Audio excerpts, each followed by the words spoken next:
18. novembrī Latvijas valstī 107 gadi, 107 izcils personības, 107 izcils Latvijas cilvēki. Man atbild uz jautājumu, ko tev nozīmē Latvija? Kas tev ir Latvija? Mans sarunbiedrs telnieks Gļebs Paņķļējevs. Ko jums nozīmē Latvija? Nu, pirmkārt, ideālā Latvija. Es sapratu, ka tieši tas no ideālā viedokļa tas jautājums ir uzkonstruēts. Ja? Un par to ideāla meklējumu. Un tur tā riskantā tēma ļoti. Es par to esmu domājis diezgan daudz. Jo ideāls, ko nozīmē ideāls? Ideāls nevar būt fakts. Ideāls ir imperatīvs, tā ir tieksme. Nosaukt, kāda mana, skaidri atbildēt, kāda ir mana ideāla Latvija, es nevaru un negribu. Jo piemēri vēsturē ir bijuši traģikomiski piemēri vēsturē, kad tika pasludināts absolūts. Un to izdarīja Romas imperators Augusts Oktaviāns. Viņš pasludināja, ka Roma ir absolūti ideāla valsts, nekas labāks nevar būt, nekas labāks nav bijis, un apšaubīt šo statusu ir krimināli sodami vienkārši. Un tas tiešām bija augstākais attīstības punkts, bet ar ko tas beidzās, mēs ļoti labi zinām. Praktiski pēc Oktaviāna Augusta, pēc šitās ideālās Romas pasludināšanas bija tikai un vienīgi lejupslīde. Tāpēc es ļoti uzmanīgs esmu ar tādiem vērtējumiem. Es, protams, meklēju ideālu, bet es drīzāk, kā jau varbūt māksliniekiem arī vieglāk izteikties, es tā tēlaini mēģināšu ar analoģijām. Ja? Es daudz diezgan laika pavadu laukos.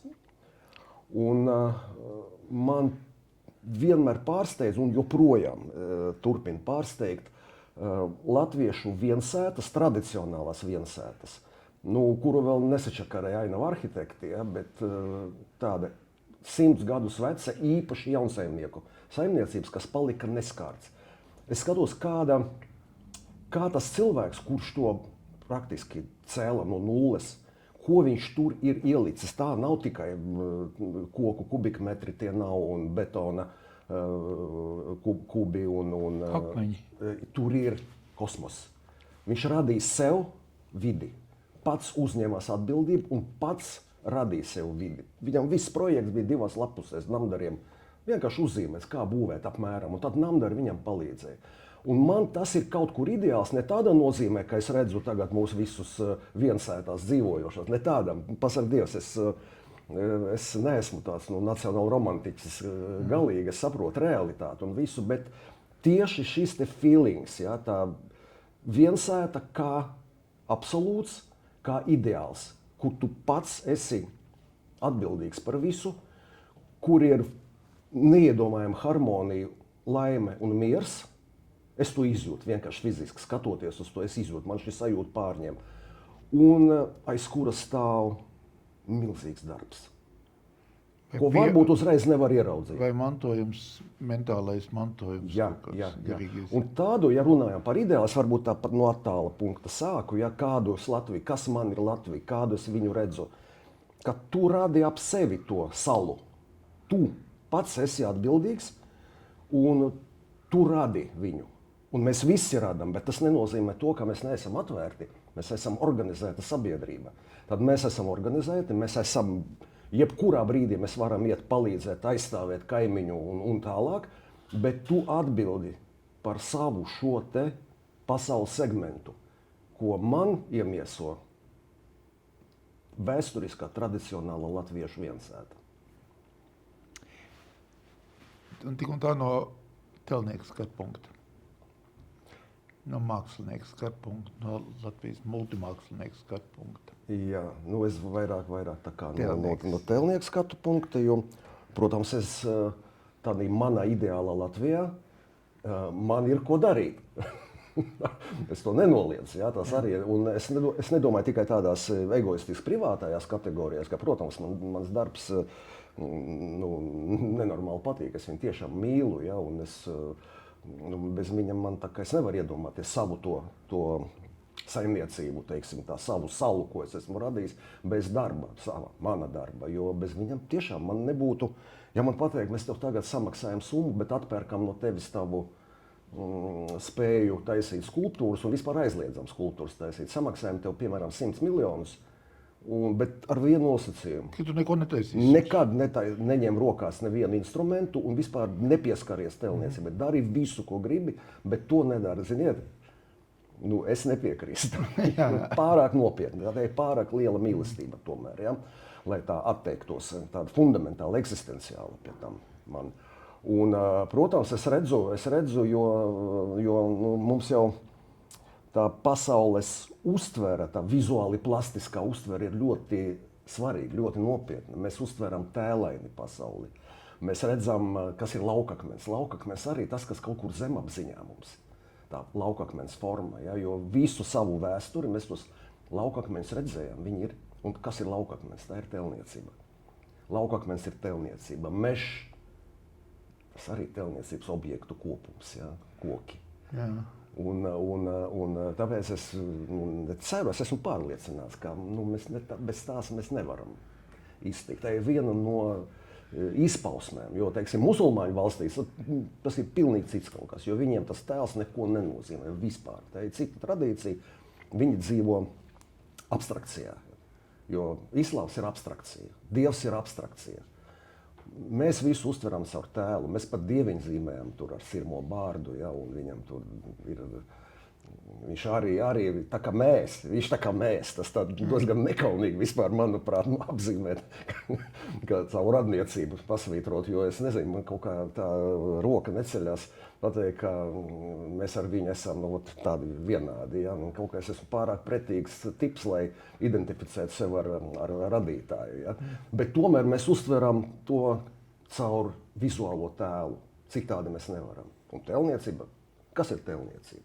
Sadalam tagad vārdu pa gabalām. Tēlniecība. Tā tēlniecība bez tēla ir niecība. Tā tēls ir pamatā. Ir vizuāls tēls, ko mēs iztēlojamies, iedomājamies, un pēc tam izskaļam, atlējam, uzgleznojam, aprakstam literatūrā.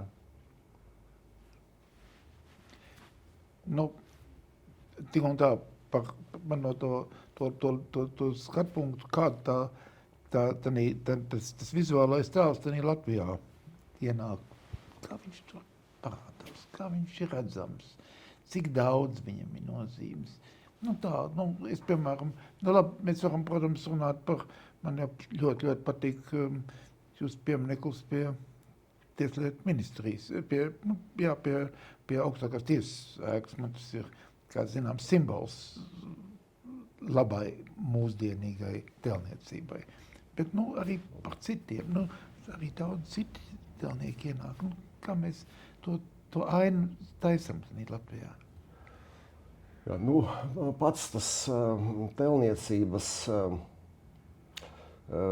fenomens ir mainījies pamatīgi kopš tādu lielo monumentālo pieminekļu laikiem.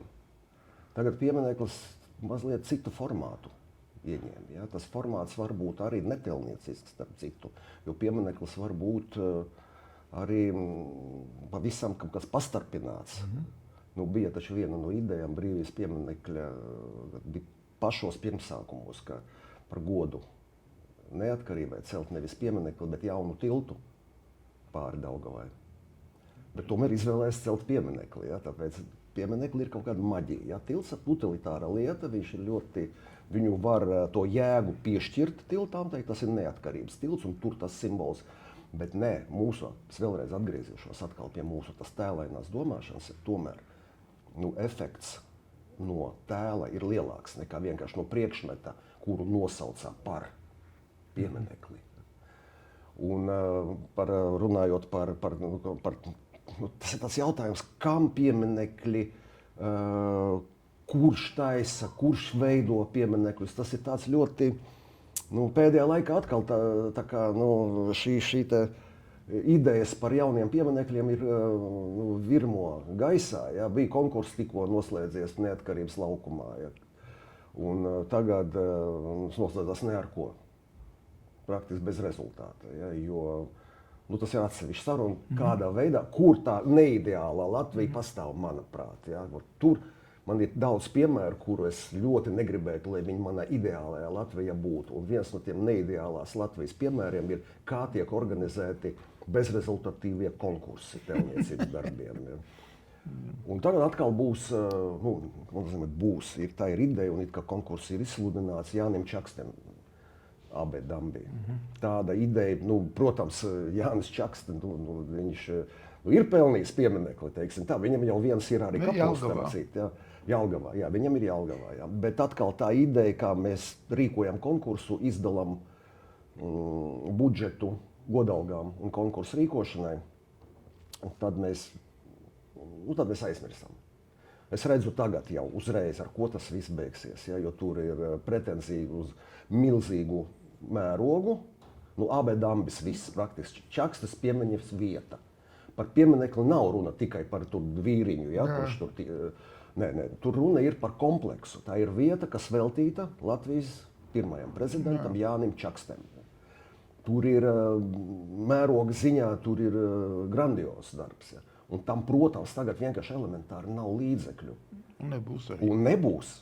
Un cilvēki tiek maldināti profesionāļi, jo tik izdalītas kaut kādas finanses konkursu rīkošanai. Tagad, protams, to mākslinieki, arhitekti un mazākā mērā pamatā mākslinieki to ņem pa pilnu. Ļoti lētticīgi cilvēki mēs esam. Ļoti lētticīgi. Ja. Mums pilnīgi pietrūkst kritiskās un bišķiņ tādas ciniskās attieksmes. Ja mēs uzreiz tā mums parāda kaut ko piesolu, mēs uzreiz metamies iekšā un sākam strādāt. Un te būs tieši tas pats. Diemžēl.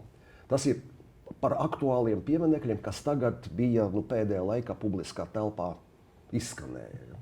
Bet tas nenozīmē to, ka nevar būt tāda brīva iniciatīva, ja, arī privātā iniciatīva. Jo mēs atkal gaidām, ko es arī gribētu piedzīvot ideālajā Latvijā, ka mēs atbildam paši par savām darbībām, par savu iniciatīvu, par sava darba rezultātiem. Un paši inicijējam lietas. Mēs nevis gaidām, ka tagad augšā izlems, ka kaut ko tādu vajag, un tad mēs sekojam tam un reaģējam. Bet mēs esam proaktīvi, tas ir arī svarīgi. Man ir ideja, es ar to ideju aizdegos, es eju. Es viņu gribu realizēt. Un es tieši uz to arī man tā lielākā cerība par to, ka kaut kādā veidā jāstimulē tas nemiera hormons, kas mudinās cilvēku pieņemt lēmumu un pašam izrādīt iniciatīvu. Vēlējums valstī, tautai un zemē. Saules mūžu. Vienīgais detaļas, kādā veidā, jo tie ceļi ir ļoti augstprātīgi pēc saviem ieskatiem tagad pateikt, es gribu, lai būtu tik un tik partijas mūsu valstī, ja, vai lai partijas vispār nebūtu. Ja. Es to nekad nedarīšu, ja, jo es zinu, ka tā ir tas fantāzijas. Ja. Tāpēc to mēs kaut kā izstrādājam kopīgiem spēkiem, bet es varu ar savu sirdi vēlēt mūžu, saules mūžu. Paldies!